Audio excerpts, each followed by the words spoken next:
Genética da sexualidade. Segundo a Organização Mundial de Saúde, a sexualidade faz parte da personalidade de cada um, sendo uma necessidade básica e um aspecto do ser humano que não pode ser separado dos demais. A sexualidade influencia pensamentos, sentimentos, ações e interações e, portanto, a saúde física e mental.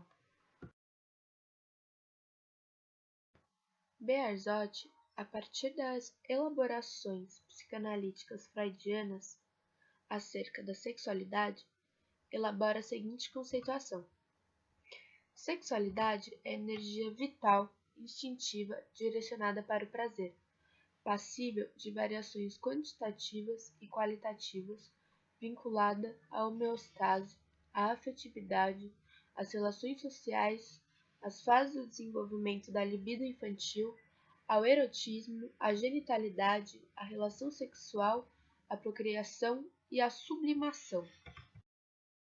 Antes de falarmos sobre toda a diversidade da sexualidade humana, vamos nos ater no que torna tudo isso possível: o sexo, ou melhor, a reprodução sexuada. Para isso, vamos expor a ideia central de algumas hipóteses e teorias evolucionistas a respeito de sua função.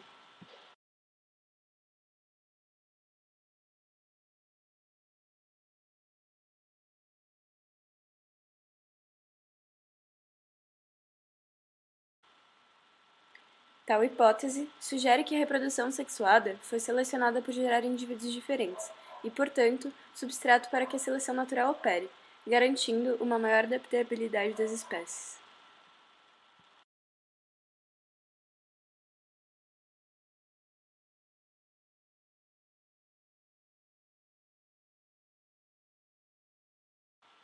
Nesse caso, a seleção natural seria um meio de impedir que indivíduos com mutações prejudiciais cheguem à idade adulta e se reproduzam, diminuindo a quantidade dessas mutações na população gradativamente.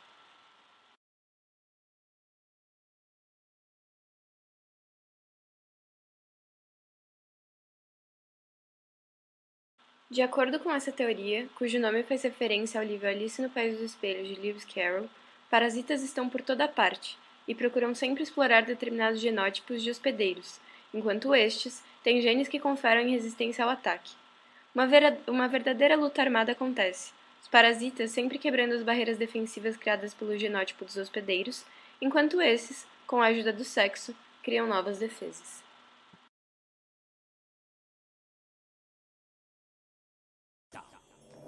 Quando uma relação sexual é iniciada, no cérebro, a atividade dos neurônios aumenta muito. Os batimentos aceleram para bombear mais sangue. A respiração se torna ofegante para oxigenar o sangue, que precisa circular mais rápido. O rosto e outras partes do corpo ficam vermelhas e quentes, devido à adrenalina que dilata vasos sanguíneos.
Gametas são células reprodutivas maduras e haploides, por conterem metade do material genético do indivíduo produtor.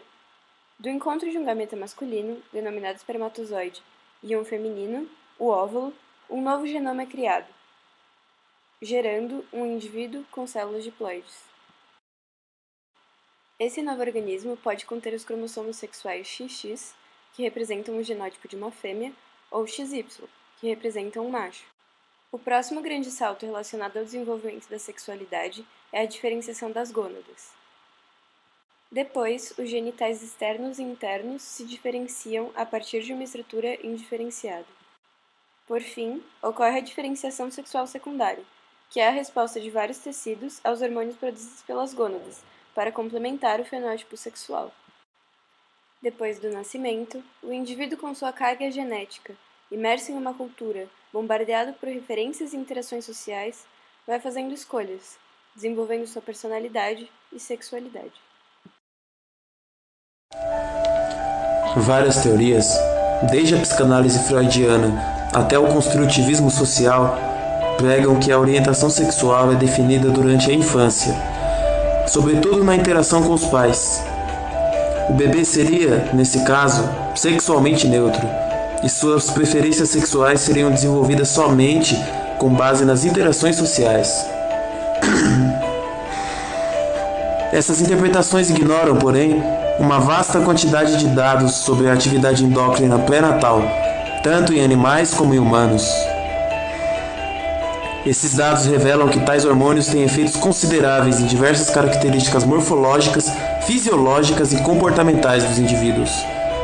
Em animais e homens, a diferenciação sexual ocorre no início da vida, devido à ação de esteroides sexuais, testosterona, progesterona e afins.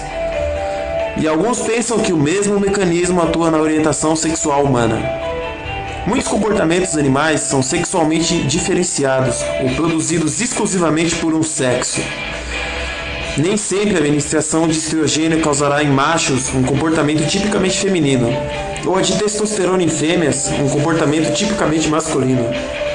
Experimentos realizados com mamíferos demonstraram que as diferenças sexuais são produtos da exposição do embrião a diferentes ambientes hormonais. Alta concentração de testosterona para embriões masculinos e quase nenhuma exposição a hormônios sexuais para embriões femininos. Um experimento feito com ratos mostra que embriões machos que não são expostos à testosterona desenvolvem um comportamento de corte feminino, enquanto embriões femininos expostos à testosterona desenvolvem um comportamento de corte tipicamente masculino.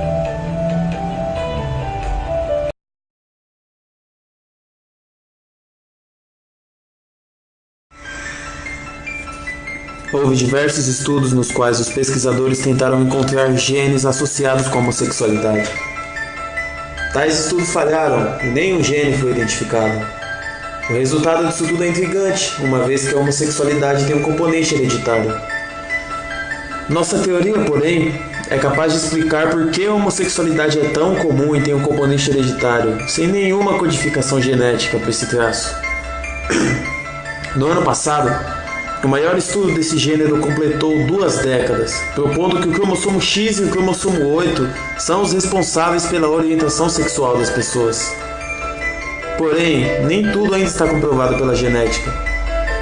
Voltando aos gêmeos, se um dos irmãos é homossexual, existem 20% de chance de o outro também ser.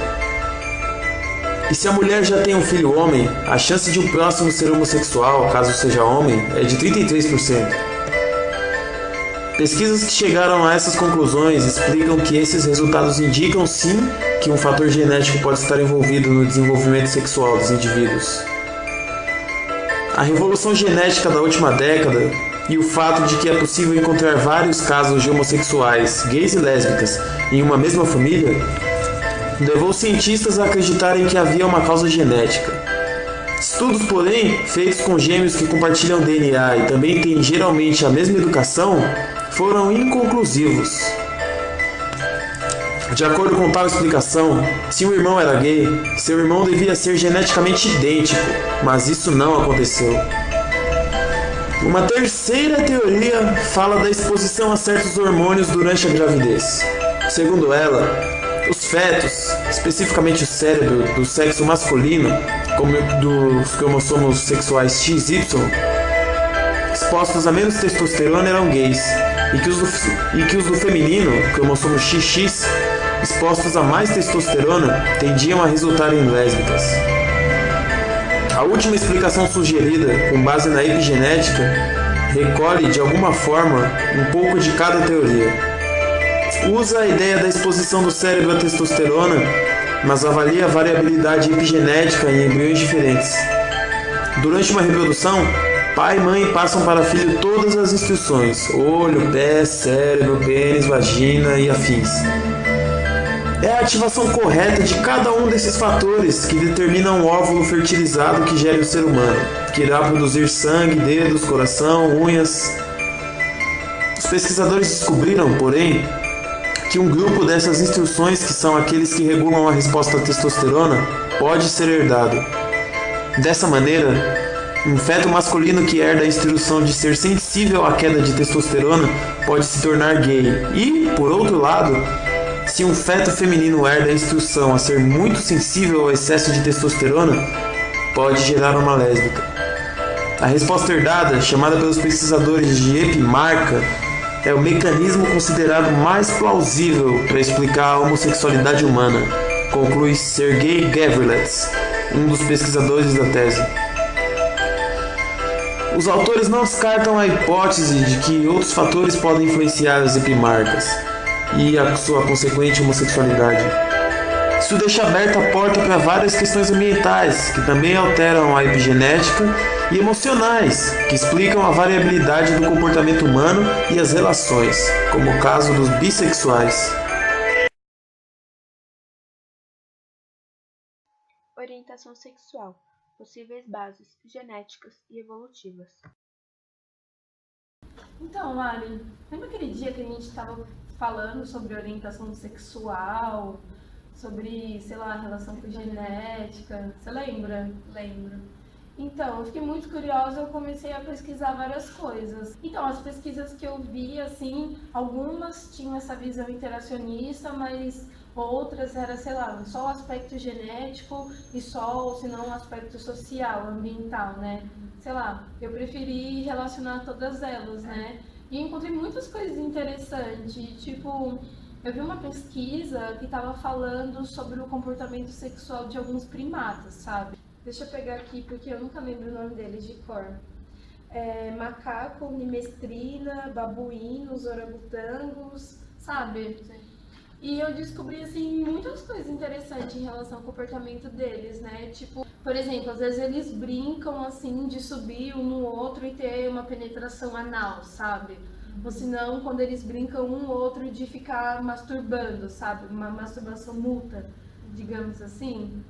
E eu achei bem interessante, assim, apesar dessas pesquisas não dar conta, né, de toda a complexidade da orientação sexual, da sexualidade humana, assim, acho que já é um bom viés para começar essa discussão, né? Eu lembro que eu pesquisei umas coisas também de... Cadê? O estudo filogenético do comportamento homossexual indica que não é recente, né, que tem suas origens no Oligoceno. Nossa. Que teve uma diversificação dos antropoides, que aí desvinculou o sexo para mera procriação. Que aí começou as novas funções do sexo, né, que é o que a gente tem hoje na sociedade. Tipo, a sociedade humana hoje em dia é isso, né? O sexo, ele tem um milhão de outras funções, principalmente prazer, que não é só procriação, biológico, né, passar os genes para a espécie e tal. Aí essa complexidade também a gente vê até mesmo na orientação sexual humana, né? Por exemplo, bissexualidade, a homossexualidade exclusiva, né? Que a gente não observa essas orientações, né? Esse tipo de sexualidade nos animais, né? Você está familiarizada com o conceito de epigenética? Muito pouco, assim, né? Eu tive em algumas matérias. Sendo sucinta, assim, a epigenética, ela tem uma função em que o ambiente, ele altera a expressão dos genes, sabe?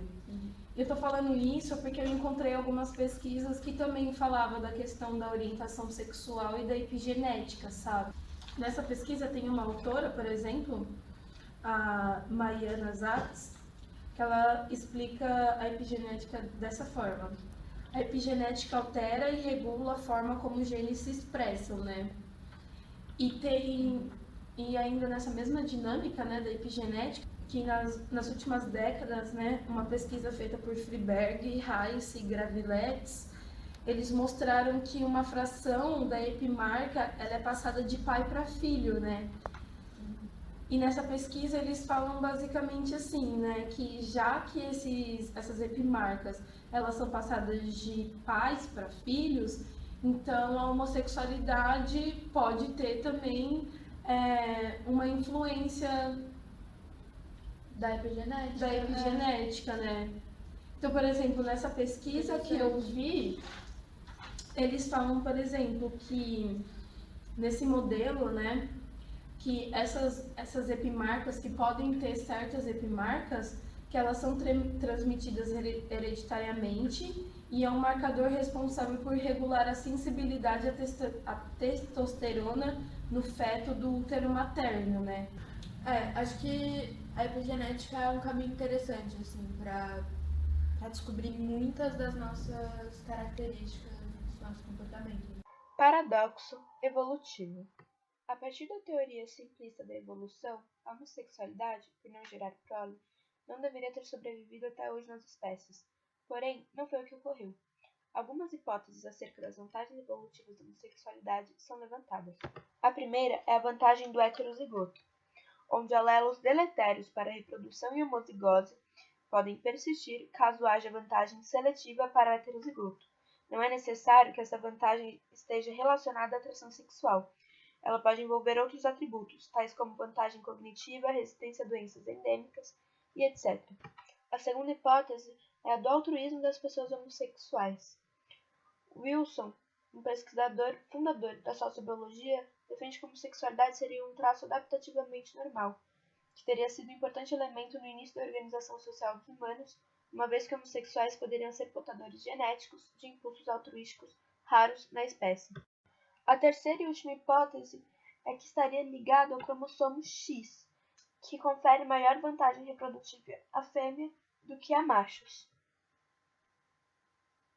E mais especificamente, no XQ28. Esse é um debate que tem que ser feito com muita cautela, pois discursos hegemônicos, intolerantes e de ódio ainda hoje causam a opressão, agressão e até mesmo o homicídio da população LGBT ao redor do mundo.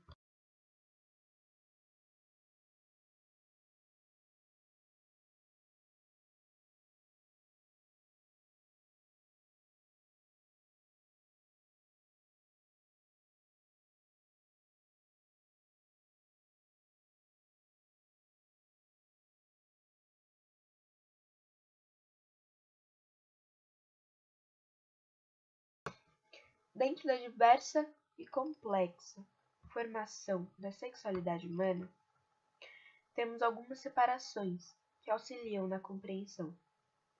Uma delas é a identidade de gênero, que é como você, na sua cabeça, se considera, a química que te compõe, níveis hormonais e como você interpreta o que isso significa. A expressão do gênero, que é como você demonstra seu gênero, baseado nos papéis tradicionais de cada gênero, através das formas que age, se veste, se comporta e interage. O sexo biológico